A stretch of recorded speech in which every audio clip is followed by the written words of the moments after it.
And I am just thrilled today to have Belinda Mendoza on the call with me. Belinda, are you there?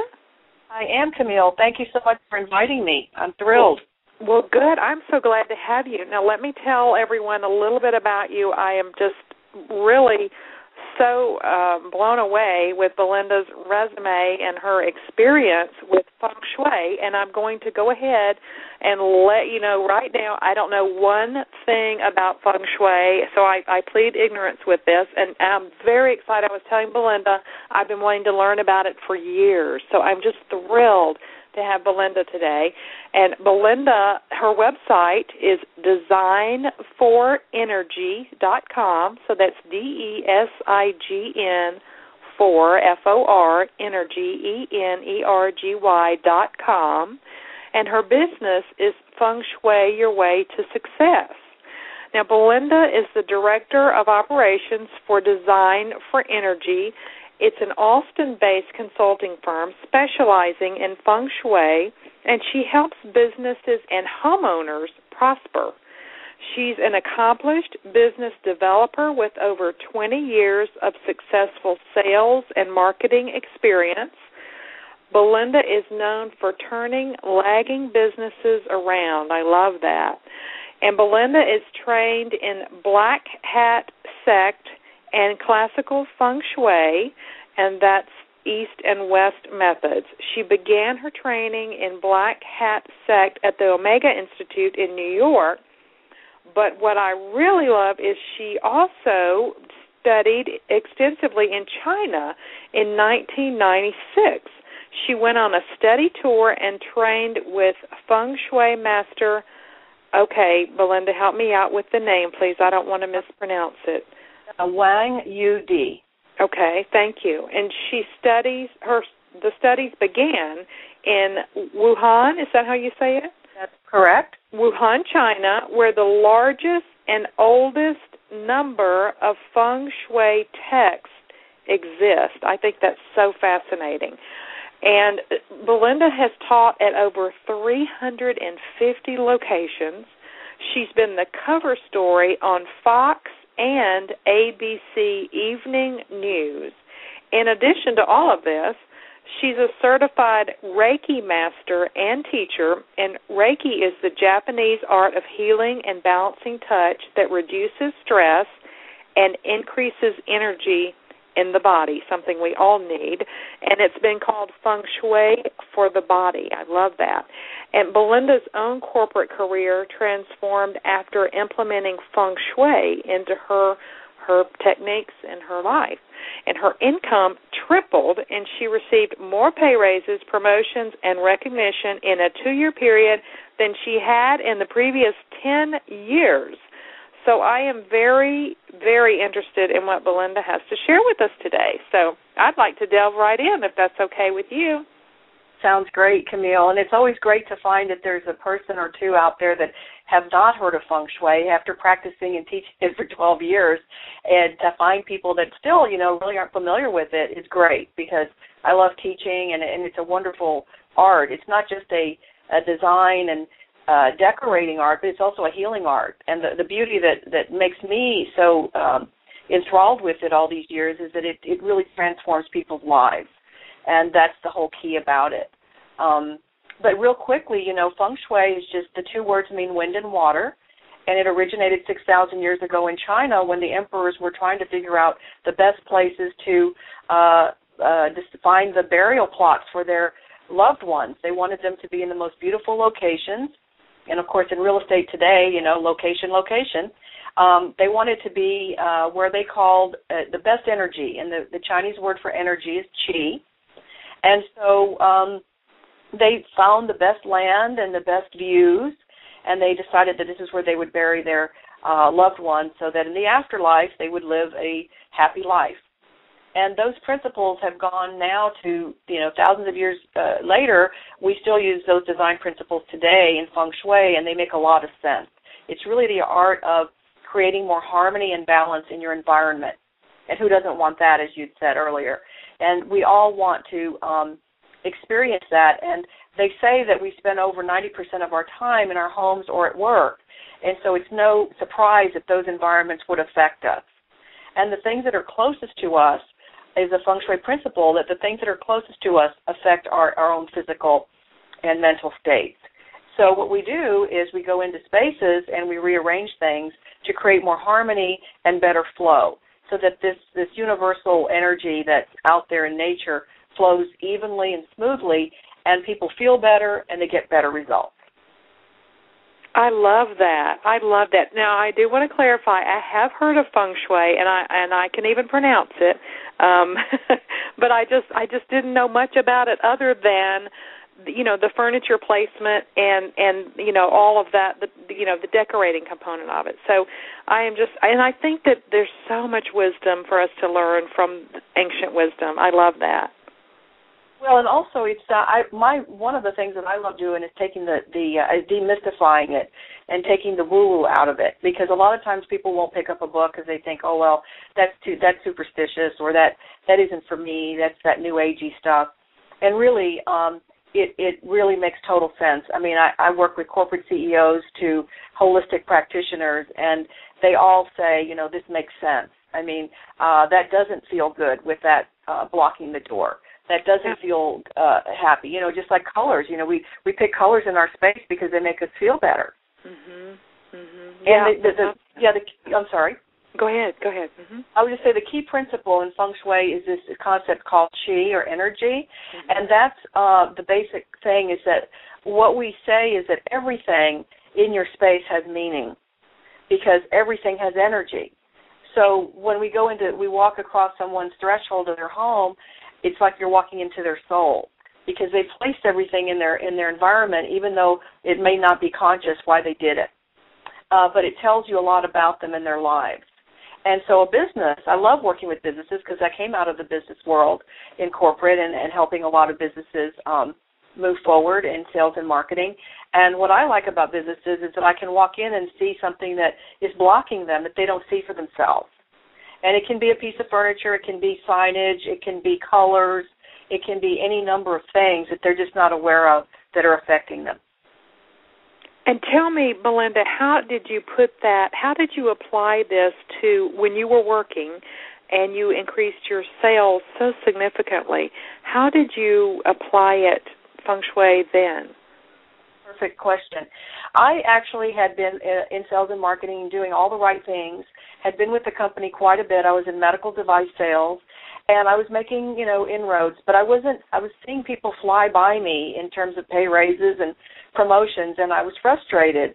And I remember hearing about this art from a friend, and the idea that if you rearrange your space, you can improve the energy, which can actually result in a shift in your life. And I thought, well, it sounded interesting to me. And so I found this guy out of New York who ended up being my teacher, a Feng Shui master, and he did my home over the phone, which I do for long-distance clients.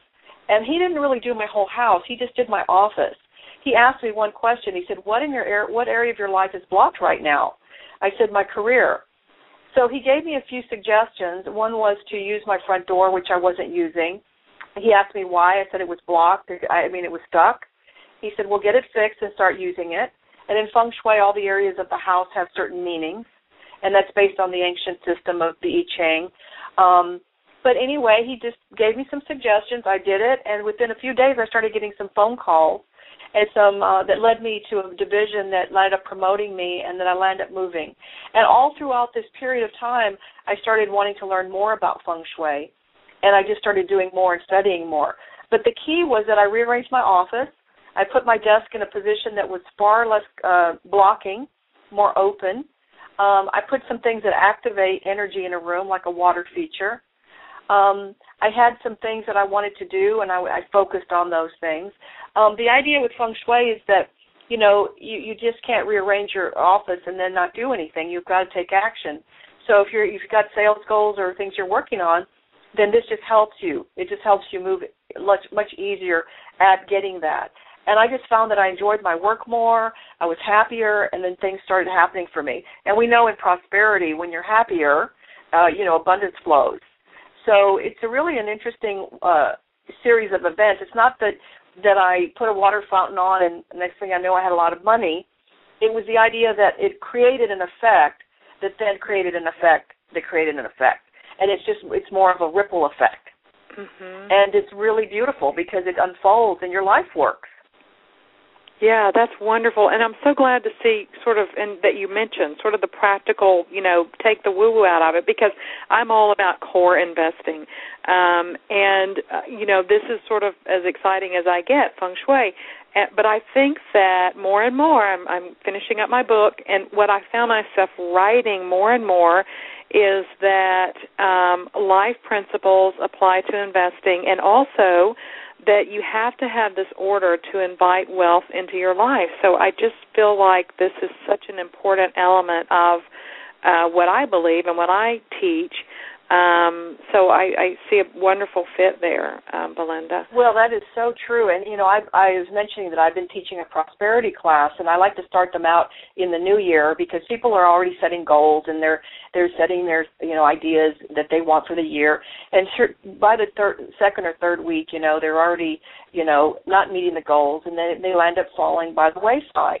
And, why is that? And so in Feng Shui, we're all about intention. Intention is much stronger than a goal because it says, I intend for these things to happen. So I always have my clients write down their intentions for the new year. And in the class, I had the students write down intentions for the year. And then because there's a lot of energy and thought.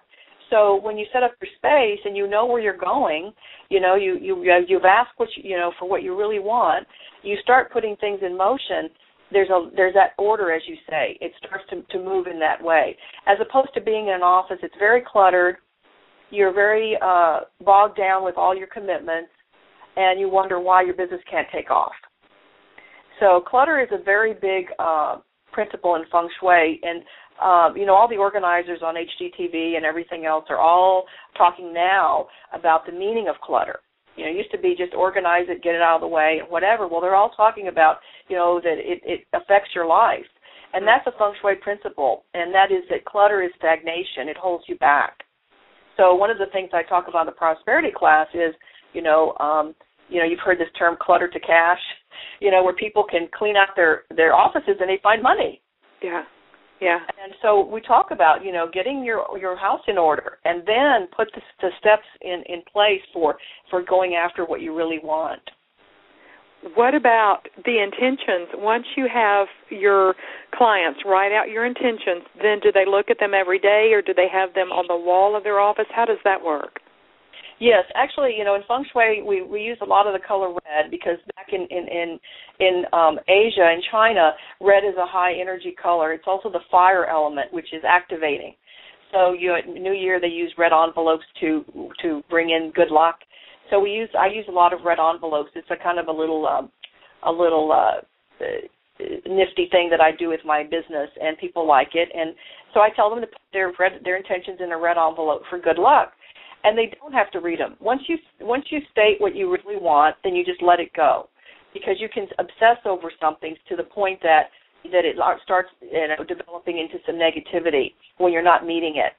So you just put it out there and you trust that's your intention, and you internally will know what things you need to do to put forth in your life, because you're setting the tone for that. So I don't recommend that they read them. If they want to go back and look at them and fine-tune them, maybe put in a little extra something or whatever, that's great, but not a regular, obsessing.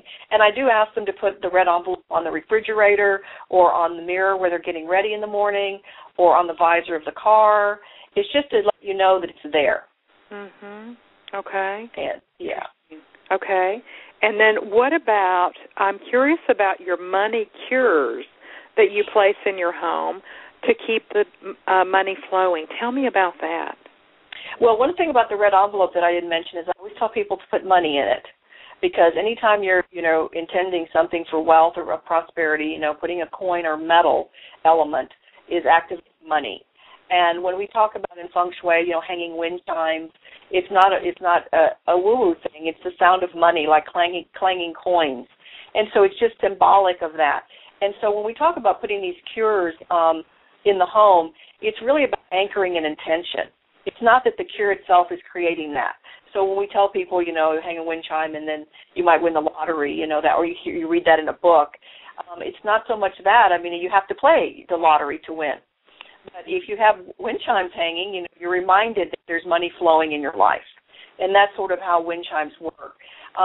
But we have this one thing where we ask people to put a bowl in their home, and then any loose change they have in the day, they just put it in that bowl.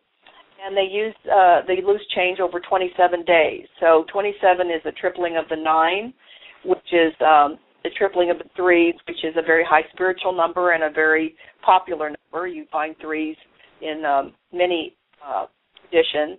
And so the 27 days is a very powerful number. So you do that, you have loose change, and then at the 27th day, you spend it. And then you start it over again. So that means that you will continually have money in your life because you're continually letting it, you're not hoarding it.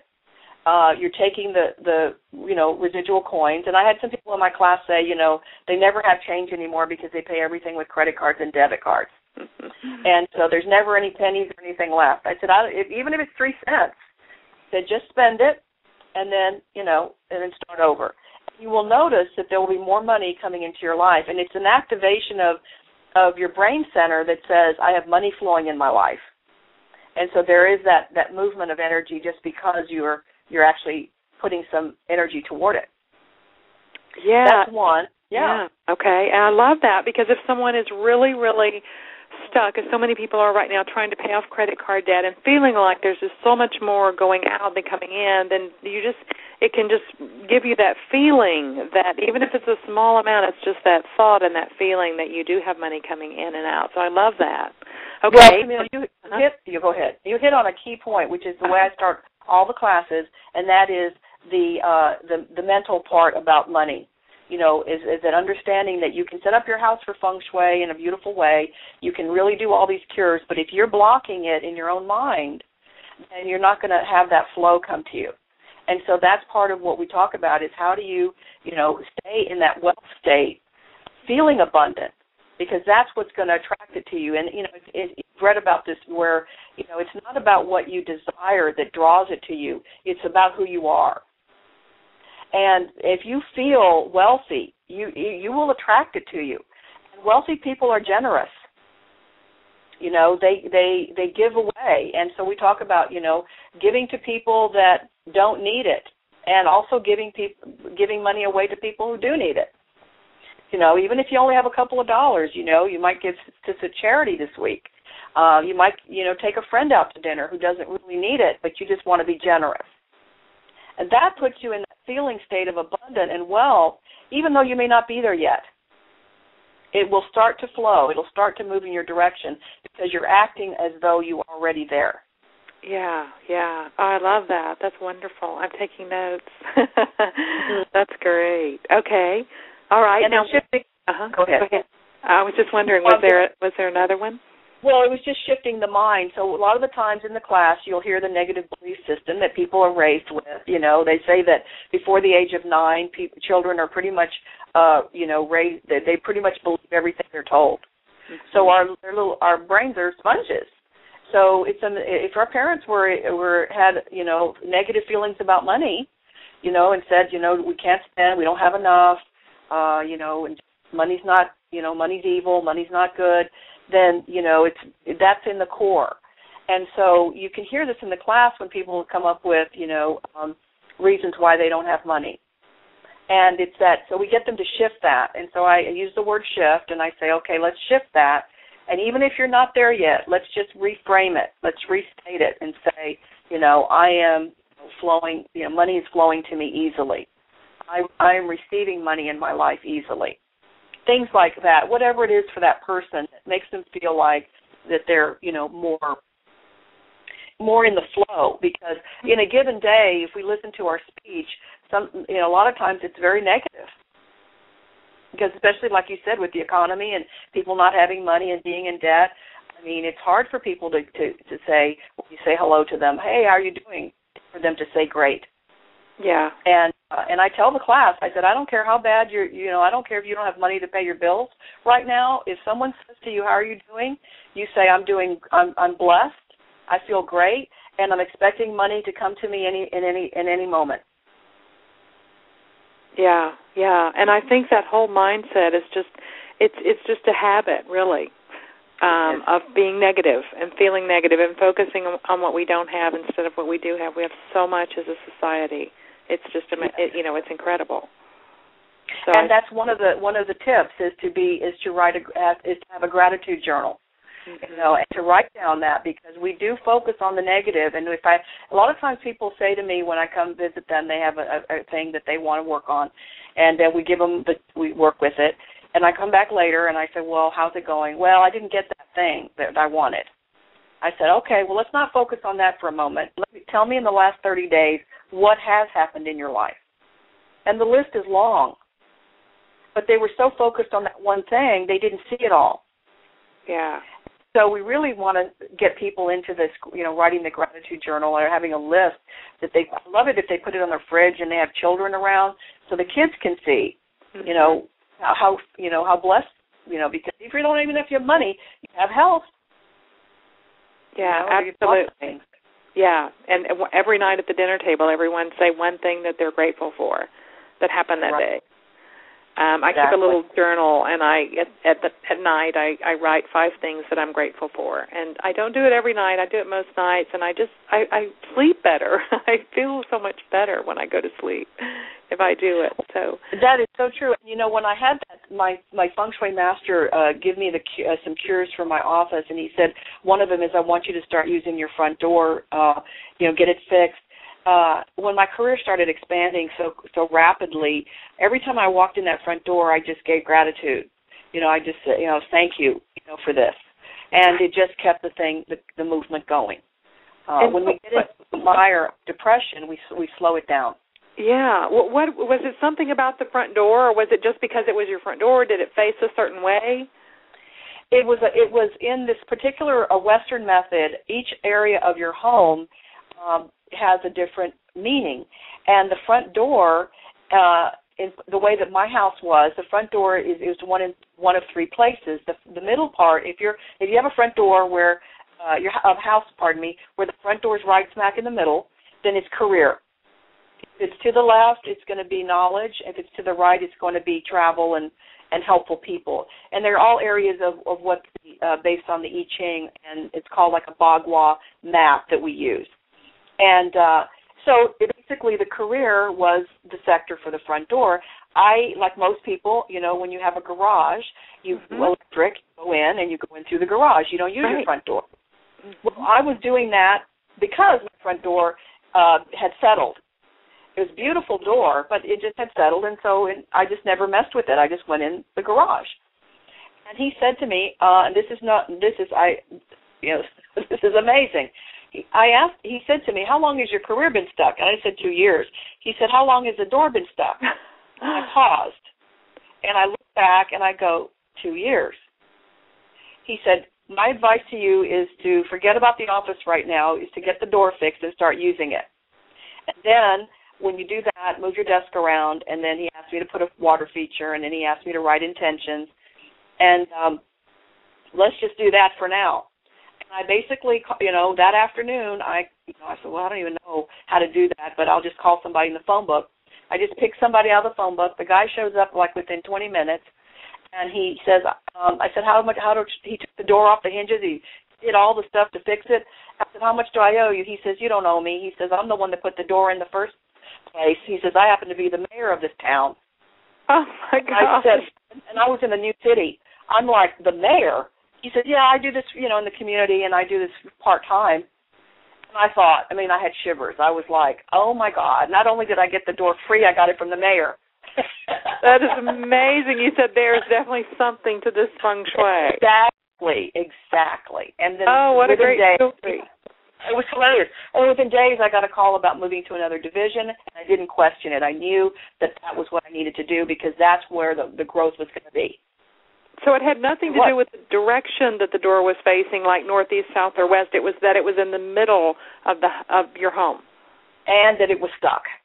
That is amazing. Yes. Well, that is so interesting. It is because they call where the front door. They call it the mouth of Qi. That is where the energy enters your house or your space, and so it's usually your architectural front door. And so if it's blocked in any way, or you're having, or you have jagged things coming at you, like some people when you walk up to their door, they have these aloe vera plants that stick out, that will create arguments. They prefer you to have a very open entrance to your home so that the chi can flow easily into your space. Because if that doesn't happen, it doesn't matter what we do inside, it's not going to help very much. So the door is essential. That is amazing. That's so interesting. Yeah, he said, it's okay that you go into the garage, but what that says is that you're taking the long route to your career. And, it's amazing. So what symbolic. About that is so interesting. What about, we have just a few minutes left. This is so interesting. It's gone by too quickly. Yes.